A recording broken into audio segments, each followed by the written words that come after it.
ஒரு போதைப்பொருள் வழக்கில் மாட்டிக்கிட்டான் சார். 28,000 கோடி மதிப்புள்ள சரக்குன்னு சொல்றாங்க. சரக்கு டெல்லி கஸ்டம்ஸ்ல மாட்டிக்கிட்டு நீங்க தான் எப்படியாவது காப்பாத்துங்க சார். அப்பா 28,000 கோடியா? ஆமா சார். பையனை பார்த்தா அந்த அளவுக்கு ஒருத்தா தெரியலையே. சும்மா இருடா சார். ஒரு மணி நேரத்துக்கு முன்னாடி எனக்கு ஒரு போன் வந்து சார். டெல்லி கஸ்டம்ஸ்ல இருந்து பேசுறதாக சொன்னாங்க சார்.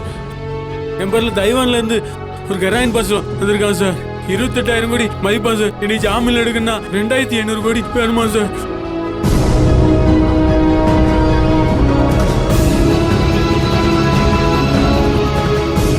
சரி, எஃப்ஐஆர் காப்பி எங்க?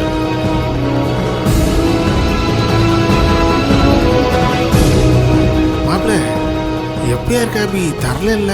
ஆமா வாங்களே. அப்போ எஃப்ஐஆர் காப்பியை மிஸ் பண்ணிட்டோமா? வகையா மாட்டிக்கிட்டோமா?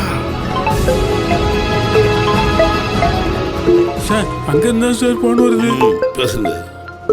ஹலோ மிஸ்டர் சிவா, நான் ஜட்ஜி கிட்ட பேசிட்டேன் சார். உங்களை பார்த்தா பாவமா இருக்கு. அதுல ஒரு பியூட்டி என்னன்னா ஜட்ஜும் தமிழ்நாடு தான். அதனால 8 லட்சம் மட்டும் போதும் சொன்னாரு. 8 லட்சமா சார்? 8 லட்சம் கேட்காங்க சார். பேசுங்க. என்ன ஆள் நீ? எது சொன்னாலும் முடியாதுங்க சார் நீ தமிழ்நாடு, அதனால நான் உனக்கு ஹெல்ப் பண்ணலாம்னு பார்த்தேன். எத்தனை ரூபாயா ஒரு மனுஷன் நீதிபதி முன்னாடி கெஞ்சிக்கிட்டு இருப்பான்? அசால்ட்டா 28,000 கோடிக்கு கிராண்ட் பிசினஸ் பண்ணிருக்க. உன்னை தப்பிக்க வைக்கிறதுக்கு 8 லட்சம் ரூபாய் பிச்சை காசு கேட்டுக்கிட்டு கொஞ்சம் கூட சீரியஸ்னஸ் தெரியாம பிகே பண்ணிக்கிட்டு. இனிமேல் உனக்கும் எனக்கும் எந்த சம்மந்தமே கிடையாது. போன வை சார். நான் தமிழ் ஆளுங்கிறதுனால 8 லட்சம் போகுதுன்னு சொல்றாங்க சார். என்ன சார் செய்ய? சார் எஃப்ஐஆர் ஃபைல் பண்ணல. எஃப்ஐஆர் ஃபைல் பண்ண தான் கேஸே ஆகும். எஃப்ஐஆரே ஃபைல் பண்ணல, அப்புறம் ஏன் கவலைப்படுறீங்க? சார் என்ன சார் சொல்றீங்க? தம்பி பதறாதீங்க.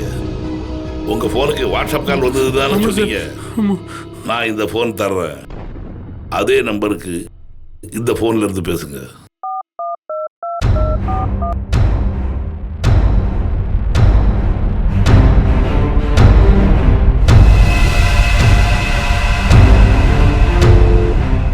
சார் போக மாட்டீங்க சார். அவ்வளவுதானா மாப்பிள்ள? தம்பி பதறாதீங்க. இது ஒரு வகையான சீட்டிங், ஏமாற்று வேலை தான். சார் என்ன சார் சொல்றீங்க? நம்மள நல்லா ஏமாத்திட்டா மாப்பிள்ள.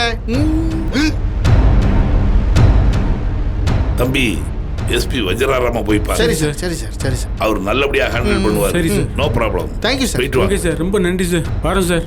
மாப்பிள்ள போவோம். நல்ல வேலை தப்பிச்சிட்டா மாப்பிள்ள. காலையில் பிரச்சனை வரும், மாலையில் விலகிவிடுன்னு கண்ணீர் ரசிக்க இன்னைக்கு பேப்பர்ல போட்டுருச்சு மாப்பிள்ள. சீக்கிரம் யாரு மாப்பிள்ள?